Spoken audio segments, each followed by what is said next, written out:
Individual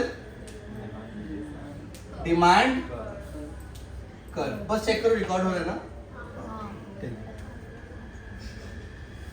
So when we talk about individual demand curve, जैसे मैंने तुम लोग को बताया दो चीजें होती है इंडिविजुअल डिमांड कर्व में। पहली चीज तो एक प्रोडक्ट होता है जिसका प्राइस कम होते जाता है, और दूसरी चीज क्या होती है, डिमांड जो होता है वो, कोई भी कमोडिटी है राइट, उसका प्राइस एक्स है, क्या है, ये उसका प्राइस है राइट, एंड ये जो क्वांटिटी डिमांडेड है, अच्छा उसको एक्स ले लेंगे, ठीक है, प्राइस को अपन लोग इसको प्राइस ले लेंगे, एंड वाई को अपन लोग क्या लेंगे, क्वांटिटी डिमांडेड, इसको क्यूडी लिख सकते हो आप right. Quantity demanded Y and price कितना था एक्स।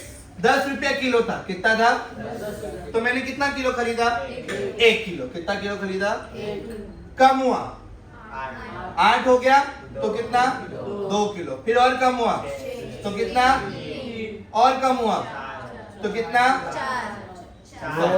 4 राइट, और कम हुआ 2 हुआ, सॉरी माय मिस्टेक, तो कितना हो गया 5 किलो खरीद, करेक्ट। तो यहाँ पे हम लोग ने क्या सीखा, जैसे जैसे प्राइस बढ़ते गया वैसे वैसे डिमांड नहीं रे बाबा, प्राइस कम होते गया वैसे वैसे डिमांड, जहां मैं 10 रुपए में 1 किलो खरीद रहा था वहां मैंने 2 रुपए में, देखो हर लॉ या हर शेड्यूल के पीछे ना एक अजम्पशन होता है, अजम्पशन यानी जो हम लोग ने मानी हुई चीज है, ओके, कुछ अजम्पशंस होते हैं और कुछ होते हैं एक्सेप्शंस, जो हम लोग ने लास्ट टाइम डीएमयू में किया था, if you guys remember right. तो ये सारी चीजें भी कुछ अजम्पशंस के बेसिस पे ही है, वो हम लोग आगे लॉ ऑफ डिमांड में पढ़ेंगे, ओके।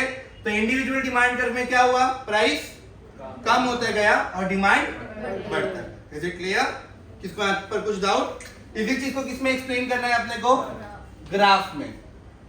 तो ये है ग्राफिकल रिप्रेजेंटेशन, कौन सा रिप्रेजेंटेशन, रिप्रेजेंटेशन राइट, एंड ये है टैब्यूलर, ये क्या है, टैब्यूलर रिप्रेजेंटेशन, ऐसे क्लियर, ओके।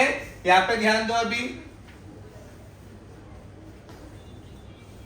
ओके, ये कौन सा एक्सिस होगा अपना,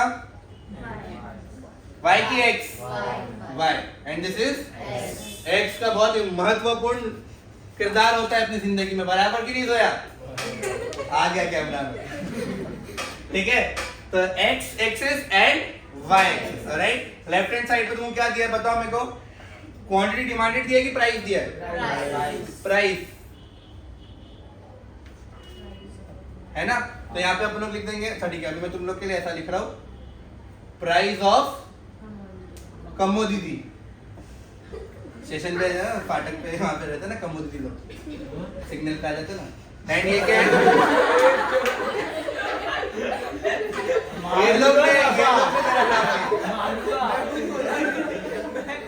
एंड ये था प्राइस ऑफ कमोडिटी, और ये क्या है बोले, यहाँ पे राइट में क्या है नीचे, क्वांटिटी डिमांड, क्या है, क्वांटिटी डिमांडेड राइट। यहाँ पे किससे शुरू किया उन लोगों ने, 2 4 6 8 10 12 एक्स्ट्रा ले लिया, ठीक है, और नीचे में कितना लिया, यहाँ पे 1 2 3 लिया है ना,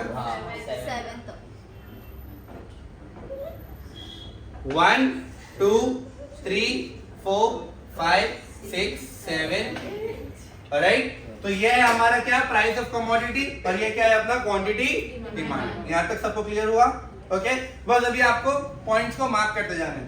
पहले कितना था, प्राइस कितना था 10, तो कितना किलो खरीदा, 10 का आएगा, इधर आएगा, और 1 किलो, तो यहाँ मार्क हो गया, ओके। तो ये कुछ इस तरीके से जाएगा नीचे, करेक्ट राइट ना, ये हो गया पहला पार्ट, ठीक है। दूसरा क्या बोला अपने को, 8 पे 2 किलो, तो 8 और 2 इधर आया कहीं कहीं, ये देखो है ना।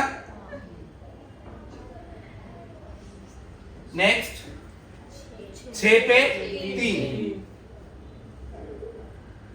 करेक्ट ना, क्या है मैं हूं, किसकी आवाज आ रही है, नेक्स्ट 4 पे 4,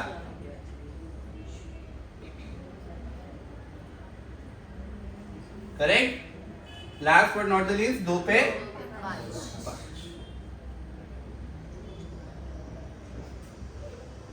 2 पे 5 राइट। तो अगर हम लोग इसका इंडिविजुअल डिमांड स्केड्यूल बनाएंगे तो ये दिख रहा है लेफ्ट से राइट में नीचे सारे पॉइंट को हम लोग ने कनेक्ट कर दिया, राइट। तो ये हो गया मेरा इंडिविजुअल डिमांड कर्व। क्या हो गया?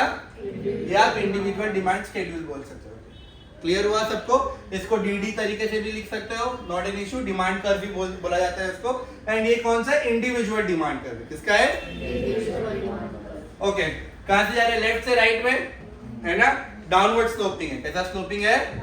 अब देखो गाइस, जब तुम ये दोनों चीज को लिख रहे हो ना, there is no such requirement कि आप एग्जैक्ट वहां पे जो दिया हुआ है वो लिखो।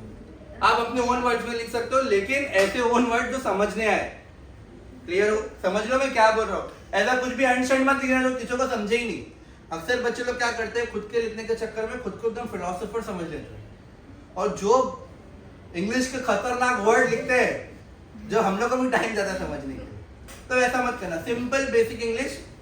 When the price of commodity was ₹10, quantity purchased was 1.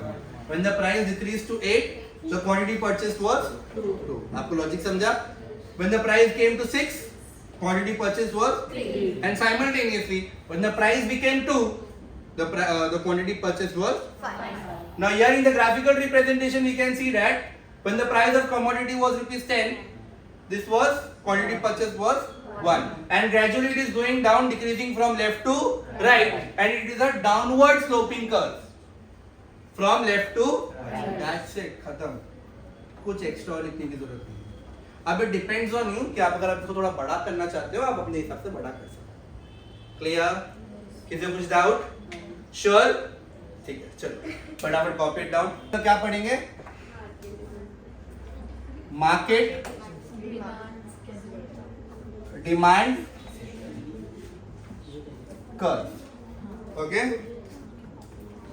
या मार्केट डिमांड स्केड्यूल, जो आपको बोलना है आप लोग उसको बोल सकते हो। ओके, अब क्या बोला? Market demand is the total demand for a commodity from all the customers consumers at a given price during a given period of time. अब जैसे हम लोग मान लो लोकल मंडे बाजार में गए, है ना? आप मंडे बाजार में जाओगे, आपको टमाटर वाले ठेले कम से कम 10 मिलेंगे, राइट और रॉन्ग? भाजी वाले कम से कम 10 मिलेंगे, यानी जो एक चीज आपको 2 नंबर में मिल रही है वही एक चीज आपको आगे 3 नंबर में मिलेगी। वही 10 दुकान छोड़ के और एक ठेला मिल जाएगा। यानी ये होता है मार्केट। क्या होता है? जहां पर हर किसी ने अपना प्राइस सेट करके रखा है। यानी जो ये टमाटर वाला बोल रहा है ना, आपको आगे जाओगे 10 दुकान छोड़ के तो वो भी टमाटर वाला वही बोलेगा। हाँ, डिफरेंस हो सकता है प्रोडक्ट में कि भाई इसके टमाटर छोटे छोटे थे, है ना, उसका टमाटर थोड़ा लाल लाल और मोटा मोटा, तो बोलेगा ज्यादा प्राइस मांगेगा। दैट इज पॉसिबल, वो हो सकता है। लेकिन जब हम लोग मार्केट डिमांड कर्व की एज अ होल बात करते हैं, तो यहाँ पे हम लोग बात करते हैं मार्केट में जो कंज्यूमर सामान लेने जाते हैं। जब मार्केट में अलग अलग प्रकार के कंज्यूमर होते हैं। मेरी पेइंग कैपेसिटी 10 रुपये है, इसकी 20 है, इसकी 30 है। आपको लॉजिक समझ रहा है? मैं 10 रुपये का कोई सामान 1 किलो खरीदूंगा, ये 20 का और ये 30 का। इसको हम लोग क्या बोलते हैं? मार्केट डिमांड कर्व या मार्केट डिमांड स्केड्यूल। ठीक है? Market demand schedule is a tabular representation showing different quantities of a commodity which all the customers are prepared to buy at a various prices over a given period of time. एक market में हर customer का क्या same price रहेगा? हर customer उतना ही पैसा लेके निकला रहेगा? नहीं। किसी कोई 10 रुपए में 2 किलो खरीदता रहेगा, तो कोई 20 रुपए में 1 किलो खरीदेगा। बराबर ना? हर कोई अपने अपने जेब के हिसाब से खरीदेगा। क्या डायलॉग में रहो? जेब गरम, क्या नहीं, जेब गरम तो सामने वाला। ठीक है? तो मार्केट डिमांड स्केड्यूल में अभी इन लोगों ने 3 लोगों की बात की। जैसे बोला है कि मान लो कि कमोडिटी का जो प्राइस है वो है 10, 8, 6, 4, 2, बराबर। अब एक कंज्यूमर है ए, एक है बी, एक है सी। ठीक है? अब कंज्यूमर ए ने खरीदा 5 रुपए का, 5 किलो खरीदा 10 में। ठीक है? दूसरे ने खरीदा 10 किलो, बराबर, और तीसरे ने खरीदा 15 किलो। कितना खरीदा? अब प्राइस गिरा तो ये कितना खरीदेगा? 5 का 10, ये खरीदेगा 10 का 15, ये खरीदेगा 15 का 20। आप देख रहे हो अलग अलग कस्टमर्स है, कंज्यूमर अलग अलग है, हर कोई अपनी पेइंग कैपेसिटी के हिसाब से खरीद रहा है।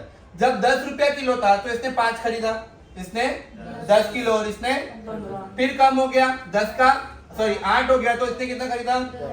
15, 20। वैसे ही 10 का क्या हो जाएगा? अभी 15, 15 का 20 और 20 का 25। फिर यहाँ पे कितना हो जाएगा? 15 का 20 का 25 का, फिर नीचे आ जाओ 25, 30, 35, बराबर। अब हम लोग वही चीज वापस यहाँ पे भी नोटिस करेंगे। 10 और 15 कितना हो गया? 25, 25 और 5 30। अभी इसका कैलकुलेशन करो। 45 35 और 45 बराबर। Next 60, next next 90। यानी हम लोग ने भी यहाँ पे वही चीज नोटिस की, जब प्राइस 10 रुपया था तो कितना किलो गया? प्राइस कम हुआ तो, और कम हुआ तो, और कम हुआ तो, और एकदम कम हो गया तो। यानी मार्केट में भी हम लोग ने वही चीज देखी जो हम लोग ने इंडिविजुअल डिमांड कर्व में। इसका कुछ डाउट यहाँ तक? पक्का? चलो आ जाते हैं मार्केट डिमांड कर्व के ऊपर। मार्केट डिमांड कर्व, ठीक है, वही सेम, राइट? ये हो जाएगा y और ये हो जाएगा x, और राइट यहाँ पे आ जाएगा प्राइस ऑफ कमोडिटी, है ना? प्राइस ऑफ कमोडिटी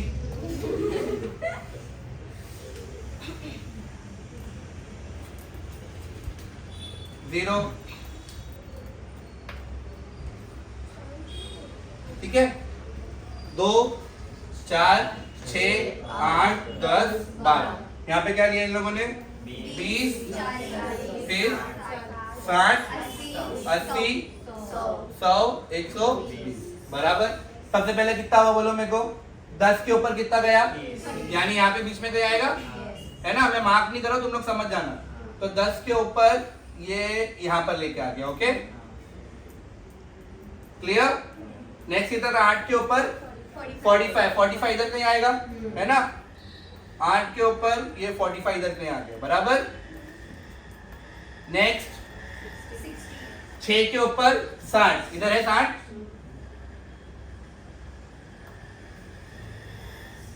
नेक्स्ट 75 4 के ऊपर 75 इधर कहीं आएगा थोड़ा, है ना? नेक्स्ट 90 किसके ऊपर? 2 के ऊपर 90, यानी एकदम बीचों बीच, है ना?